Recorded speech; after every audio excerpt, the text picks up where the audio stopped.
যদি আমরা এটা নর্মাল রাখি, এখানে এখানে আমাদের দেখতেছি আমরা যে এখানে এই যে জয়েন্টগুলো, এই ক্যাপসুল, এটা তো একটা জয়েন্ট, এখানে তো স্যান্ডেবল জয়েন্ট, এখানে তো ক্যাপসুল আছে, লিগামেন্ট আছে। যখন এটা আমাদের ওপেন বা লুজ প্যাক পজিশনে থাকবে, এর টেনশন কম থাকবে। যখন এটা আমরা এরকম নিব, তখন এই জয়েন্টগুলো কাছে চলে আসবে, টেনশন পারবে না, চাপ পড়বে না।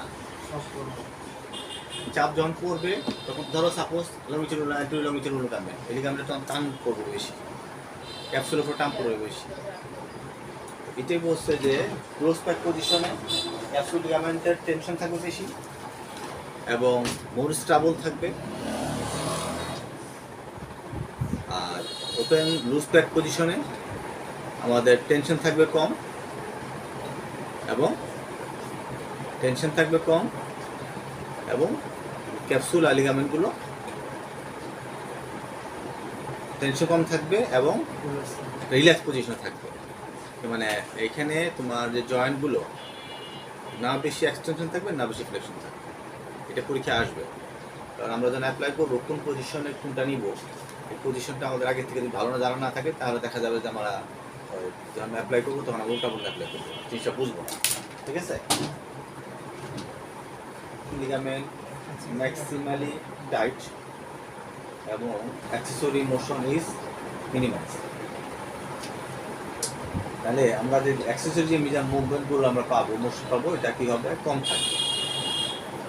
আচ্ছা, তাহলে এখানে বোঝা যাচ্ছে অ্যাক্সেসরি মুভমেন্ট যেটা আমরা বলতেছিলাম, কি বলতেছিলাম? অ্যাক্সেসরি মুভমেন্ট কালকে কি বলছিলাম? সংজ্ঞা কি ছিল? অ্যাক্সেসরি মুভমেন্ট কি ছিল কালকে বললাম, সংজ্ঞা দিলাম। ভিতরে যে কন্ট্রোলের বাইরে যে মুভমেন্টটা হয় না, সেটা হচ্ছে অ্যাক্সেসরি মুভমেন্ট, যেটা আমাদের ফাংশনাল মুভমেন্ট বা ফিজিওলজিক্যাল মুভমেন্টের মধ্যে হবে, কিন্তু সেটা আমাদের কন্ট্রোল থাকবে না, সেটা অ্যাক্টিভলি করা যাবে না। প্যাসিভলি কেউ যদি করতে চায় তাহলে সম্ভব। যেমন গ্লাইডিং হয়ে যাবে অ্যাক্টিভলি ফিজিওলজিক্যাল মুভমেন্টের মধ্যেই হবে। কেউ যদি আইডেন্টিফাই করতে চায় তাহলে প্যাসিভলি করতে হবে। যেমন তুমি গ্লাইডিং করতে চাও, তুমি একা গ্লাইডিং করতে পারবা, প্যাসিভলি করতে পারার সম্ভব। তাহলে এই ক্লাসে বোঝা যায় ক্লোজ প্যাক পজিশনে আমরা আমাদের যে মিডল্যান্ড গ্রেডিং নিয়ে আমরা আলোচনা যে করতেছি, তাহলে বোঝা যাচ্ছে যে এই অ্যাক্সেসরি মুভমেন্টটা এখানে কি হয়? মিনিমাইজ থাকে। অতএব এই ক্লোজ প্যাক পজিশনে আমরা মিডল্যান্ড গ্রেডিং আমরা অ্যাপ্লাই করতে পারবো না। কেন পারবো না? কারণ এখানে অ্যাক্সেসরি মুভমেন্টগুলো মিনিমাইজ থাকে। কারণ কি? আমাদের জয়েন্ট, ক্যাপসুল এবং লিগামেন্ট থাকে, টেনশন থাকে বেশি, পাশাপাশি না বেশি অতিমাত্রা এক্সটেনশন থাকে, যার ফলে আমরা এটা করতে পারবো না।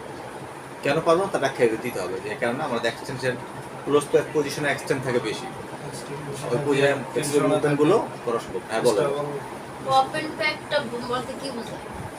ওপেন প্যাক পজিশন যে আমরা একটু আগে বললাম যে এই আমাদের ঘাড়ে এরকম আসতে হবে, না ফ্লেকশন না এক্সটেনশন, ভার্টিব্রা তাহলে রিল্যাক্স পজিশনে থাকে। মানে তাহলে সার্ভাইকালের যে ভার্টিব্রাগুলো ওপেন প্যাকই মানে নরমাল থাকবে, আর ক্লোজ প্যাকে এক্সট্রিমেশন হলে মানে চেপে যাবে, যে কারণে আমরা যে মুভমেন্টগুলো বা গ্লাইডিংগুলো করতে পারতেছি সেগুলো করতে পারবো না বেশি। না, এই জন্য আমাদের সবসময় লুজ প্যাক আর ওপেন প্যাক পজিশন করতে হবে।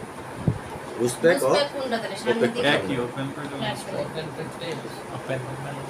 একই নাম, এক নাম কেমন? ওপেন একটা লুজ কে এটা কি আলাদা এক জিনিস একই না। অথবা খালি প্যাচ আনার অভ্যাসটা গেল। This the position with the least amount joint surface including the capsule and support ligament are relax. Axial movement is joint play maximal. Axial joint এখানে maximum হয়।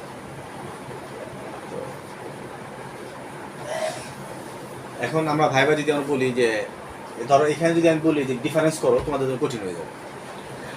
আমি যদি বলি যে আমাদের পার্থক্য করে দেখাও, তোমাদের জন্য কঠিন হবে। কিন্তু তোমাদের যদি এটা বলি তুমি ওপেন ক্লোজে করবা না ক্লোজে করবা, তোমরা বলবো স্যার আমরা ওপেনে করবো। কেন করবা? এই ব্যাখ্যা দিয়ে এটা তোমার জন্য ইজি হয়ে গেল, বুঝলা? বাস্তবিক প্রয়োগ হলো, থিওরিটিক্যাল নলেজ দরকার না, আমি কাজ শিখছি। আর যদি রিটার্ন দাও তাহলে মাথা ভেঙে দেবো এই উত্তর লিখতে, এই উত্তরটা মুখস্থ করে লিখতে খাতায় খবর হয়ে যাবে।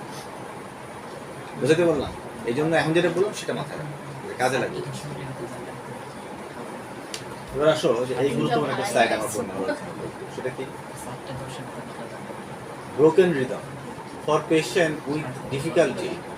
তাহলে আমরা কি আলোচনা করতেছি? আমাদের তাসফিয়া আমরা আলোচনা করতেছি যে মিডলাইন গ্রেডিং যে আমরা অ্যাপ্লাই করবো, কালকে আমরা দেখলাম যে আমরা সোয়া যেটা করবো সে পজিশনটা কি পজিশন এই নিয়ে আমরা আলোচনা করতেছি। অ্যাপ্লাই যে করবো সে অ্যাপ্লাই পজিশনটা নিয়ে আমরা আলোচনা করতেছি। এখন আমাদের মিডল্যান্ড গ্রেডিং আমরা অনেক কিছু অ্যাপ্লাই করে ফেলছি, আর একটু থিওরিটি আমরা আর একটু দুটা স্লাইড নিয়ে আমরা একটু আলোচনা করবো, যেটা আমাদের বেসিক নলেজ আমাদের তৈরি করতে সাহায্য করবে। সেটা কি বলতে যে for patient with difficult in relaxing completely, তাহলে আমি যখন পেশেন্টকে অ্যাপ্লাই করবো তখন অবশ্যই পুরো রিল্যাক্স হতে হবে, কমপ্লিট রিল্যাক্স হতে হবে, আদৌ রিল্যাক্স হলে চলবে না। দে tense there muscle periodically, changing amplitude must be used. Strict the muscle. Changing amplitude must be used to trick the muscle. কি বলছে? চেঞ্জিং অ্যামপ্লিটিউড মাসেল বলছি আমরা যে অ্যামপ্লিটিউড দিচ্ছি সেটা চেঞ্জ হতে হবে এবং মাসেলের ট্রিক অনুযায়ী আমাদের করতে হবে। অবশ্য এটা এই যে আমরা যে এখানে কথাটা অর্থ হচ্ছে যে আমরা যে এই যে আমরা পুশ করতেছি আমাদের বিপুল অ্যামপ্লিটিউড আমি করতেছি না, কখনো গ্রেড 1-এ একরকম দিচ্ছি, গ্রেড 2-তে একরকম দিচ্ছি। এইটাকে বলছে অ্যামপ্লিটিউড মানে হলো কোন গ্রেডে আমরা দিচ্ছি, অ্যামপ্লিটিউড মানে তার যে ফোর্সিং কোন অ্যাপ্লাইড ফোর্সটাকে বোঝানো হচ্ছে অ্যামপ্লিটিউড। তাহলে এখানে এই কথাটা ব্রোকেন রিদম হচ্ছে যে আমরা একটা অসিলেশন দিব, সেটা অ্যামপ্লিটিউড চেঞ্জ হবে এবং পুরো রিল্যাক্স হতে হবে, কথা শেষ। এটা এই স্লাইডটা এত জটিল করা দরকার নেই।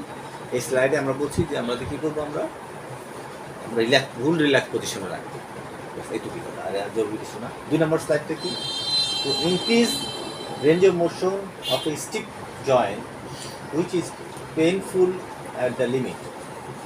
The movement should be applied slowly within the available range up to the joint, up the point when pain become a limited factor. This new position should be held until the pain subsides,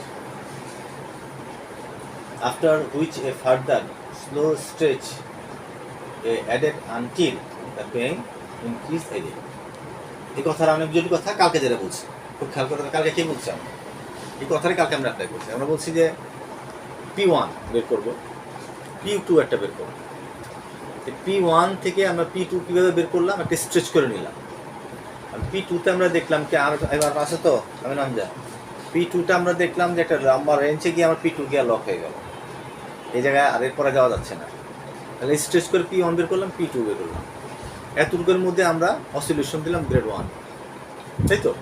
করার পর আমরা দেখলাম যে synovial আন্দোলন হলো, synovial আমাদের pen gate theory apply হলো, পেনটা করার পর একটা রেঞ্জ আমরা পেলাম 2 মিনিট বা 3 মিনিট আমরা এটা অ্যাপ্লাই করলাম। করার পর আবার নতুন একটা আমরা রেঞ্জ আবার গেলাম, যে পর্যন্ত এই পেন সাবসাইড না করবে সে পর্যন্ত নতুন পজিশন আমরা যাবো না। এই কথাটা বলতেছি লাস্টটা, যে after which a further slow step added the until the pain increase again. নতুন জয়েন্টে যখন যাবো সেই জায়গায় পেন আবার নতুন ইনক্রিজ করবো, সেই জায়গা পর্যন্ত যাওয়া আমাদের আগে করতে হবে। এই স্লাইডে অনেক জটিল কথাবার্তা, এত কিছু বোঝা দরকার নেই। আমরা এই কথাটাই থিওরিটিক্যাল যে কথাটা বলছে, কালকে আমরা কি করছি সেটা প্র্যাকটিক্যালি করছি। কালকে প্র্যাকটিক্যালটা কারো কাছে খুব সহজ মনে হতে পারে, যে কিন্তু মোটেও সহজ না, অনেক জটিল হিসাব কিতাব এখানে হয়ে গেছে, বুঝতে পারছি। এবং কালকে আগামী সপ্তাহে যখন পরীক্ষাটা নেবো তখন গান ছুটে দেবে, কিন্তু পরীক্ষা পদ্ধতিতে গেলে প্র্যাকটিক্যাল গান ছুটে দেবে কিন্তু যদি না বুঝা থাকবো, আর যদি হালকা করে দেবো তাহলে গান ছুটবে। আর যারা সিরিয়াস থাকবা তারা বিষয়টা জটিল করতে পারবে, ডিপেন্ড করতে সিরিয়াসনেসের উপর। যে সিরিয়াস হবে আর প্র্যাকটিস এখনই সময়, এখনই এটা হাতে তোলা, আগামীতে কিন্তু এই সময় পাওয়া যাবে না। আগামীতে আবার আমরা কী করবো, আমরা রিভিউ ক্লাস হবে, তখন কিন্তু এত ডিটেলস আলোচনা চলবে না। অতএব এখনকার টাইম এখন